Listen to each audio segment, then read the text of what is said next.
જય શ્રી કૃષ્ણ. પ્રિય મિત્ર, જેમ તમે જાણો છો તેમ આજે આપણે શ્રીમદ ભગવદ્ ગીતાના માધ્યમથી જીવનના મૂલ્યો, ધર્મ અને માર્ગદર્શનના પાસાઓ પર વિચાર કરીશું. ભગવદ્ ગીતામાં શ્રી કૃષ્ણના વચનો અર્જુનને ધર્મ, કર્તવ્ય અને જીવનના સર્વોચ્ચ આદર્શોનું જ્ઞાન આપે છે. આ ગ્રંથ આપણને જીવનના એવા નવા દ્રષ્ટિકોણથી જોવાની અને દરેક પરિસ્થિતિને સહજતાથી સ્વીકારવાની શીખ આપે છે. ગીતા શીખવે છે કે પોતાના કર્તવ્યોનું પાલન કરવું અને નિષ્ફળતાઓને શીખ તથા નવી તક તરીકે જોવી એ જ જીવનનો સાચો સાર છે. આના દ્વારા આપણે સાહસ, સંતુલન અને આત્મવિશ્વાસનું મહત્વ પણ સમજીએ છીએ, જે જીવનને સફળ અને સુખદ બનાવવામાં મદદરૂપ થાય છે. આજે આપણે ભગવાન શ્રી કૃષ્ણની એક અત્યંત પ્રેરક કથા તમારી સાથે શેર કરવા જઈ રહ્યા છીએ.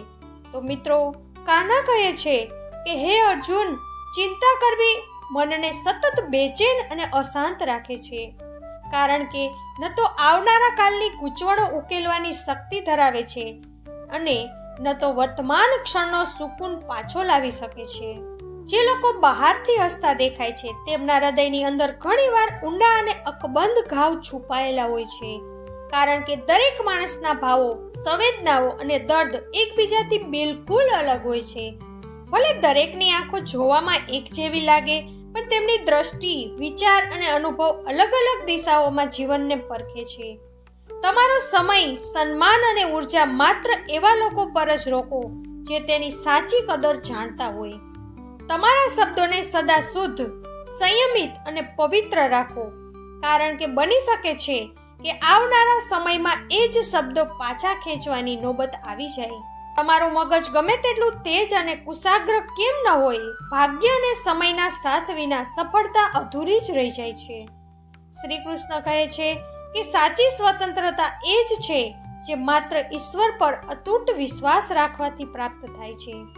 એ સત્ય છે કે આપણા બધાની અંદર સમાન પ્રતિભા હોતી નથી, પરંતુ પોતાની ક્ષમતાને નિખારવા અને આગળ વધવાની તક જીવન દરેકને સમાન રીતે આપે છે. બાળપણ અને ઘડપણ બંને એવા પડાવ છે જે સહારો અને આપણાપણું માંગી લે છે.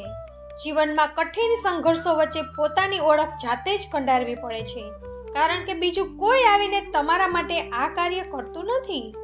સાહસ બધા ગુણોમાં સર્વોપરી છે, કારણ કે તેના અભાવમાં બીજા કોઈ પણ ગુણનો નિરંતર અભ્યાસ શક્ય બનતો નથી.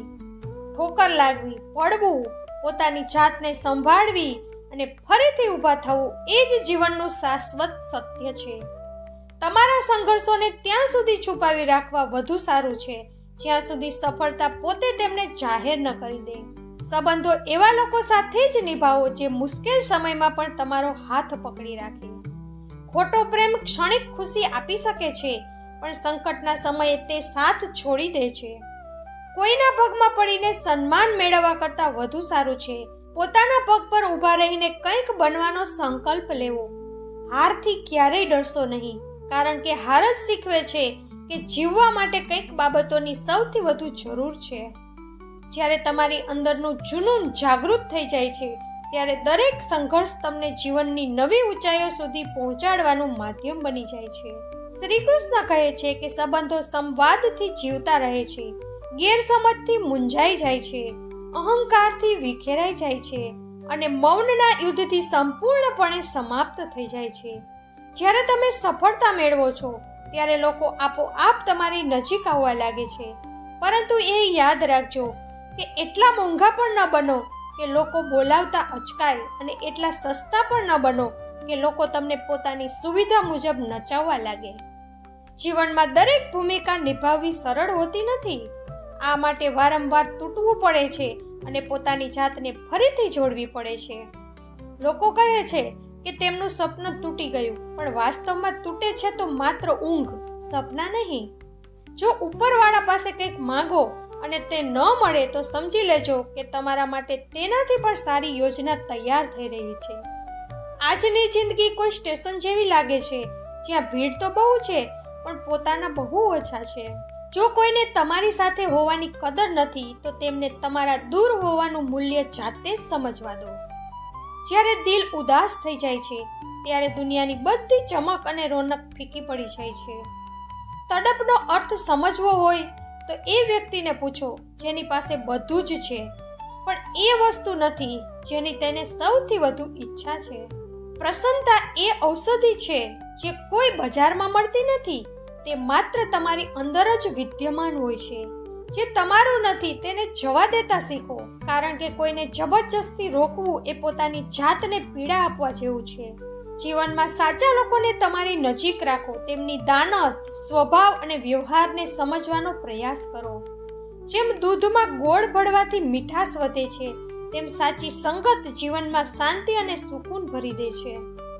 ઈચ્છાઓ અનંત હોય છે, એક પૂરી થાય છે તો બીજી જન્મ લે છે અને આ ક્રમ ક્યારેય પૂરો થતો નથી. બીજાના સુખ સાથે પોતાની સરખામણી ન કરો, કારણ કે આ આદત માત્ર દુઃખ અને ઈર્ષાને જન્મ આપે છે. જીવનની સૌથી મોટી સંપત્તિ સંતોષ છે અને જ્યારે તમે બીજાની ખુશીમાં પોતાની ખુશી જોતા શીખી લો છો તથા પોતાની ઈચ્છાઓને સીમિત કરી લો છો, ત્યારે જ સાચું સુખ અને ઊંડી શાંતિનો અનુભવ કરી શકો છો. તમારા જીવનને સરળ, શાંત અને સાર્થક બનાવવાનો પ્રયાસ કરો. એ જ તમારો વાસ્તવિક ધર્મ છે. શ્રી કૃષ્ણ કહે છે કે જીવનની વાસ્તવિક ઊંડાઈને સમજવા માટે સપાટીથી આગળ વધવું અનિવાર્ય છે. વખત અને પરિસ્થિતિઓ નિરંતર બદલાતી રહેશે, પરંતુ જે સંબંધો સાચા મનથી જોડાયેલા હોય છે અને જે મિત્રો દિલથી નિભાવવામાં આવે છે તે ક્યારેય બદલાતા નથી, કારણ કે તેમનો પાયો સ્વાર્થ પર નહીં પણ વિશ્વાસ પર ટકેલો હોય છે. જો જીવનમાં મજબૂત, મધુર અને સ્થાયી સંબંધોની કામના હોય તો સૌથી પહેલા પોતાની જાતને એવી વ્યક્તિ બનાવવી આવશ્યક છે કે લોકો કોઈ પણ બનાવટ વિના પૂરા મનથી તમને પોતાના સમજે અને સ્વીકારે. શ્રી કૃષ્ણ કહે છે કે જો કોઈ વ્યક્તિ તમારી સાથે અન્યાય કરી રહ્યો છે તો તે તેના પોતાના કર્મોના લેખામાં જોડાય છે. પછી તમે કોઈના માટે મનમાં કટુતા પાડીને તમારા સમય, વિચાર અને કર્મોને કેમ દોષિત કરો છો? કારણ કે અંતે તો દરેક વ્યક્તિએ પોતાના કરેલા કર્મનું ફળ જાતે જ ભોગવવું પડે છે. માણસની સાચી ઓળખ માત્ર 2 પરિસ્થિતિઓમાં સ્પષ્ટ રીતે સામે આવે છે. પહેલી, તેનું ધૈર્ય ત્યારે પ્રગટ થાય છે જ્યારે તેની પાસે કંઈ જ હોતું નથી, અને બીજી, તેનો વ્યવહાર ત્યારે દેખાય છે જ્યારે તેની પાસે બધું જ હોય છે. જે વ્યક્તિ તમને વઢે છે એ જરૂરી નથી કે તમારાથી નારાજ જ હોય છે, કારણ કે વઢવાનો અધિકાર માત્ર તેને જ હોય છે જે ખરેખર તમારી પરવા કરે છે અને તમને સાચા મનથી ઈચ્છે છે. તેથી દરેક ઠપકાને અપમાન સમજવાની ભૂલ ન કરો, કારણ કે ઘણીવાર એ જ ઠપકો જીવનની સૌથી ઊંડી શીખ બની જાય છે. જેમ હીરાને કંડારવા માટે હીરાની જ જરૂર હોય છે, તેમ ગંદકીને ગંદકીથી સાફ કરી શકાતી નથી. તેથી તમારા આત્મસન્માનની રક્ષા કરતા તમારી ઉર્જાને સાચી દિશામાં લગાવો, કારણ કે ખરાબ લોકો સાથે ખરાબ કરવાથી અંતે તમે પણ તેમના જેવા જ બની જશો. જો કોઈ માણસ ખરાબ સમયમાં પણ તમારો સાથ ન છોડે તો તેને ધ્યાનથી જોજો અને સમજજો. કદાચ તે માત્ર માણસ જ ન હોય પણ ઈશ્વરનું જ સ્વરૂપ હોય. સમય હંમેશા પોતાનું કાર્ય કરે છે અને જે લોકો સમય સાથે ચાલતા શીખી લે છે તે જ અંદરથી ખરેખર બદલાઈ શકે છે. ક્યારેય કોઈનો સાથ છૂટી જવા પર એવું ન વિચારો કે તમે સંપૂર્ણપણે એકલા પડી ગયા છો, કારણ કે જે વ્યક્તિ સત્યના માર્ગ પર ચાલે છે તે ક્યારેય વાસ્તવમાં એકલો હોતો નથી. ધર્મ અને અધર્મની પસંદગી મોટે ભાગે ત્યારે થાય છે જ્યારે જીવનમાં સુખ અને સુવિધા હોય છે, પણ જ્યારે સંકટ સામે આવે છે ત્યારે માત્ર માનવતાનો ધર્મ જ આપણને સાચો રસ્તો બતાવે છે. તેથી આપણે આપણી જાતને અને બીજાને હંમેશા સત્ય અને માનવતાના માર્ગ પર ચાલવાની પ્રેરણા આપવી જોઈએ. સમય દરેકની પરીક્ષા લે છે, પરંતુ જે લોકો સમયના સંકેતને સમજી લે છે તે જ તેને પોતાના પક્ષમાં પાડવાની ક્ષમતા રાખે છે.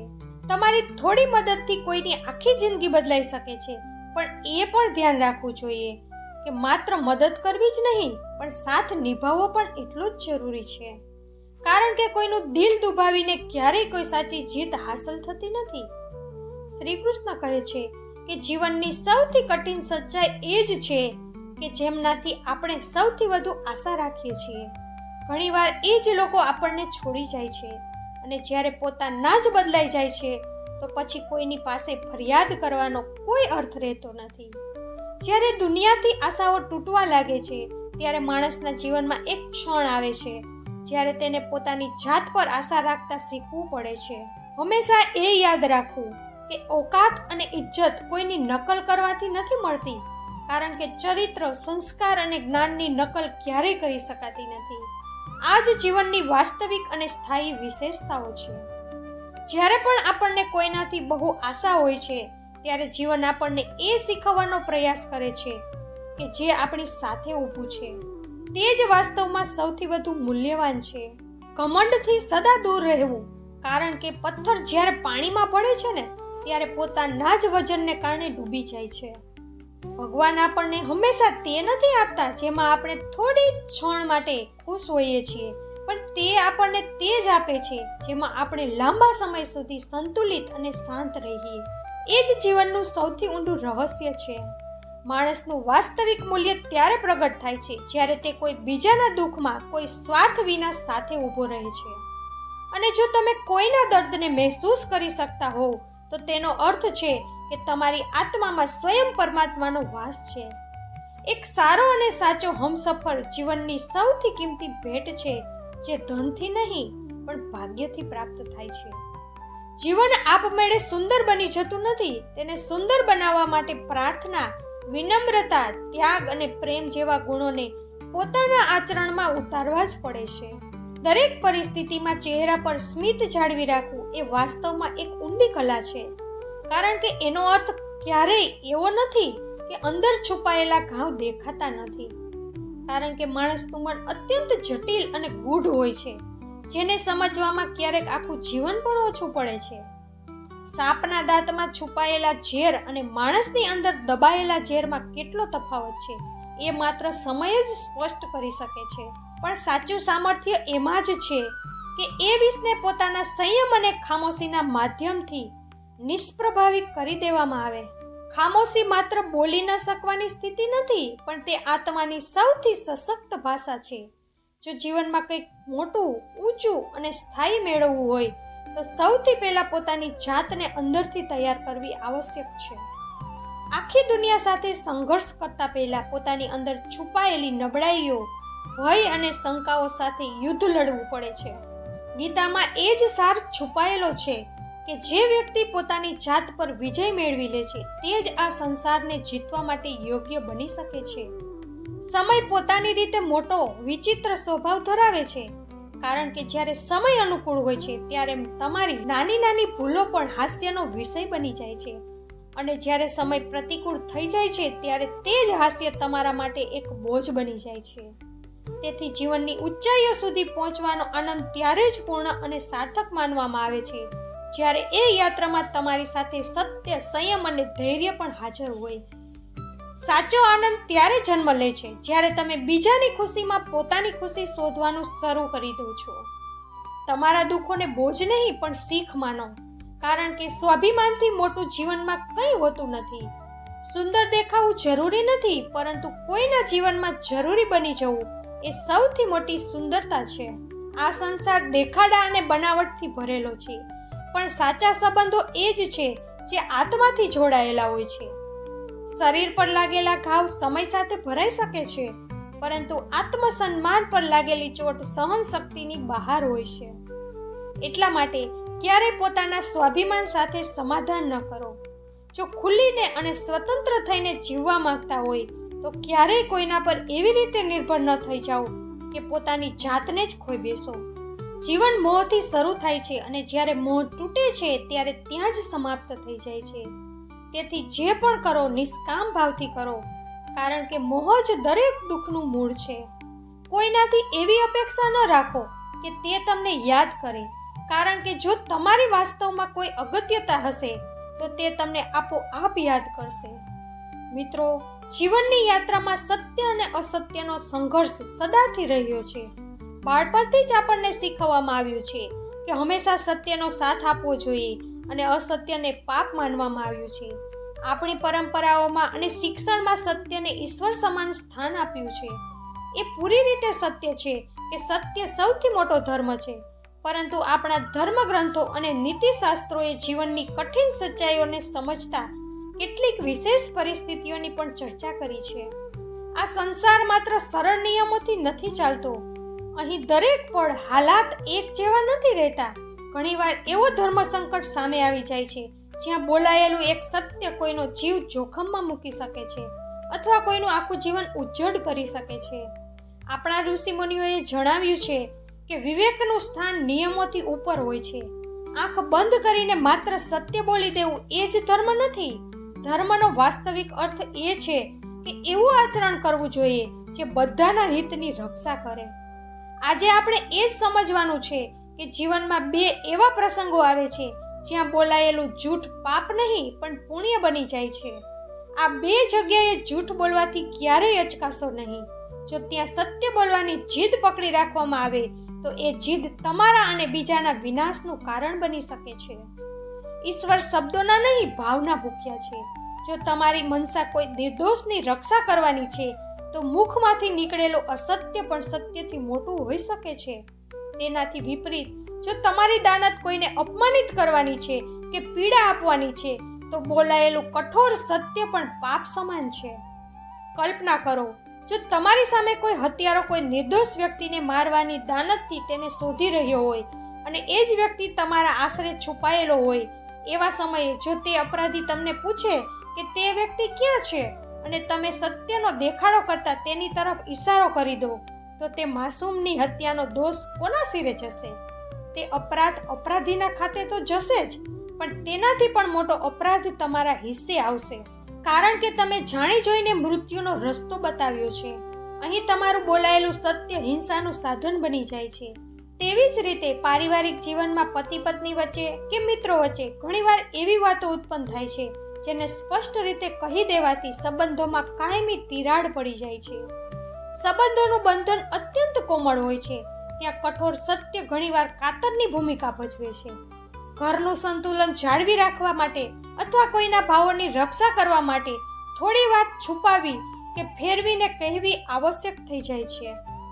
આને અસત્ય નથી કહેવાતું પણ વ્યવહારિક સમજ કહેવાય છે. જે વ્યક્તિ આ તફાવતને નથી પારખી શકતો તે ધીરે ધીરે પોતાના જીવનમાં એકલતા અને કટુતાથી ઘેરાઈ જાય છે. આ વિષયને ઊંડાણપૂર્વક સમજવા આપણે એક કથા જોઈએ. કનકપુર નામના રાજ્યમાં સુમિત અને અમિત નામના બે ભાઈઓ રહેતા હતા. સુમિત સત્યનો કઠોર સમર્થક હતો. તેનું માનવું હતું કે ગમે તે થાય મોઢામાંથી સત્ય જ નીકળવું જોઈએ. અમિત વ્યવહારમાં સંતુલિત હતો. એકવાર ડાકુઓ એક નિર્દોષનો જીવ લેવા પાછળ પડ્યા હતા. સુમિતે તે નિર્દોષને છુપાવ્યો હતો. ડાકુઓએ આવીને સુમિતને પૂછ્યું ત્યારે તેના સત્યવ્રતના કારણે તે મૌન રહ્યો અથવા સત્ય બોલવા જ જતો હતો. ત્યાં અમિતે આવીને ખોટો રસ્તો બતાવ્યો અને તે નિર્દોષનો જીવ બચાવ્યો. સુમિતને લાગ્યું કે અમિતે પાપ કર્યું, પણ વાસ્તવમાં અમિતે જીવ બચાવવાનું મોટું પુણ્ય કર્યું હતું. પછી સુમિતના ઘરની વાત જોઈએ. તેની પત્ની સુશીલાએ બહુ મહેનતથી ભોજન બનાવ્યું હતું, પણ સુમિતે તેના કઠોર સત્યના કારણે ભોજનની એવી રીતે ટીકા કરી કે સુશીલાનું મન તૂટી ગયું. તે ભૂખી સૂઈ ગઈ. અહીં કઠોર સત્યએ તેમની હત્યા કરી હતી. તેવી જ રીતે ગામમાં એક ગરીબ પિતા પોતાની દીકરીનું શક પણ કરી રહ્યા હતા. ત્યાં સુમિતે પિતાની આર્થિક સ્થિતિનું કઠોર સત્ય કહી દઈને શક પણ તોડાવી નાખ્યું. સુમિતને લાગ્યું કે તેણે સાચું કીધું, પણ તેણે એક પિતાની આબરૂ અને દીકરીનું ભવિષ્ય ધૂળમાં ભેળવી દીધું. અંતે સુમિતની પત્ની અને દીકરો તેને છોડીને ચાલ્યા ગયા. ત્યારે તેને સમજાયું કે કરુણા વગરનું સત્ય કેટલું ભયાનક હોય છે. તેણે અમિત પાસેથી શીખ્યું કે સત્ય માત્ર તથ્યોનું નામ નથી. સુમિતે પછીથી પોતાનું ઘર પણ બચાવ્યું અને ગરીબ પિતાનું શક પણ ફરી કરાવ્યું. અને એ માટે તેણે જૂઠનો સહારો લીધો. તેણે પોતાની પ્રતિષ્ઠા દાવ પર લગાવી દીધી, પણ બીજાનું ભલું કર્યું. એકવાર તેણે ગામને વિઘ્ન સંકટ સેનાથી બચાવવા માટે ગામમાં ચેપી રોગ ફેલાવ્યો હોવાનું મોટું જૂઠ બોલ્યું અને આખા ગામને બચાવી લીધું. પછીથી તેણે એક બાળકની ચોરી છુપાવવા માટે પોતે આક્ષેપ માથે લીધો, જેથી તે બાળકનું ભવિષ્ય ના બગડે. આ બધી ઘટનાઓ શીખવે છે કે ધર્મનો અસલી મર્મ કરુણા છે. સ્વામી આત્માનંદજી કહે છે કે જે અસત્યમાં કોઈનો જીવ બચે કે ઘર બચે તેમાં સ્વાર્થ નથી હોતો, માટે તે પુણ્ય છે, પણ જે જૂઠમાં સ્વાર્થ હોય તે પાપ છે. સત્યનો અર્થ માત્ર ઘટના જેવી છે તેવી કહેવી એ નથી, પણ જે વાતથી પ્રાણીઓનું હિત થાય તે જ સાચું સત્ય છે. શ્રી કૃષ્ણ કહે છે કે ખામોશ રહીને જુઓ કે તમારી ગેરહાજરીની કિંમત શું છે. બધું મેળવી લેવું એ જ જીત નથી. જો તમે કોઈને દુભાવ્યા છે અને તે ચૂપ થઈ ગયો છે તો સમજો કે તેણે તમને હૃદયથી કાઢી નાખ્યા છે. સુંદર દેખાવા માટે નહીં પણ સુંદર બનવા માટે જીવો. જે તમારી કદર નથી કરતા તેમનાથી દૂર રહો.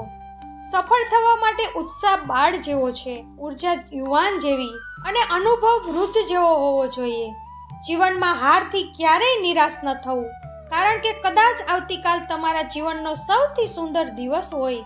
તો મિત્રો, આજના આ સત્સંગ અને કથાથી આપણને એ શીખવા મળ્યું કે આપણે હંમેશા માનવતા અને પરોપકારને સર્વોપરી રાખવા જોઈએ. જો આ વિચારો તમને ગમ્યા હોય તો કમેન્ટમાં જરૂર જય શ્રી કૃષ્ણ લખી દેજો. તમે આ ક્યાંથી જોઈ રહ્યા છો તે પણ તમારા નામ સાથે લખજો, જેથી હું રાધે રાધે કહી શકું. અને અમારી ચેનલ પર પહેલીવાર આવ્યા હોય તો ચેનલને સબસ્ક્રાઇબ કરી દેજો. ફરીથી મળીશું આવા જ વિડીયો સાથે. હંમેશા ખુશ રહેજો, હસતા રહેજો અને સ્વસ્થ રહેજો. ભગવાન તમારી બધી મનોકામના પૂર્ણ કરે. જય શ્રી કૃષ્ણ. રાધે રાધે.